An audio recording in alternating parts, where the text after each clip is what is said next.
You know it's gonna be hurt, okay? Well, stop moving and we won't hurt you. The woman on the gurney is 19.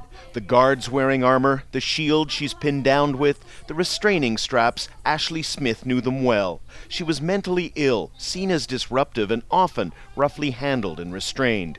Here she's being given tranquilizers, illegally, her family's lawyer says, a necessity, according to those who run Canada's prisons. She may have been a pain to them. She may have called to them too often. She may have pressed her call button many times. She may at times even have done things that are more assaultive. But clearly that wasn't who she was all the time. In nearly 4 years of custody, Ashley was transferred 17 times to 9 different prisons. Her original crime, throwing apples at a postman. But her sentence kept being extended because of her behavior in jail. Canada's prison system will now be on trial. Ashley's death was an absolute tragedy. Any human death is a tragedy, and we have such sincere condolences. We've expressed them before, I'll reiterate them, to Mrs. Smith and to the family and friends of Ashley. It's a terrible tragedy. We would like to learn everything we can.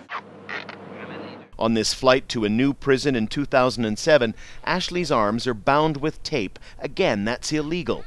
More shocking videos not shown in court show her being pepper sprayed and beaten. Criminal cases against guards were filed then dropped.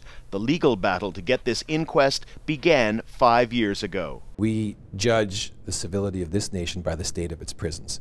And we're finding out now that prison authorities are not looking after inmates, and in fact they're abusing them severely. So this inquest is going to shine a light on that practice, and we're going to do what we can do to make sure it doesn't happen again. Jurors will see the late Ashley Smith on video fighting with guards but also laughing, chatting with them. Her death came just a few months after this was taken. Alone in her cell, a strip of cloth around her neck, the end of a 4-year ordeal that began when she was just 15 years old. Daniel Lack, Al Jazeera, Toronto.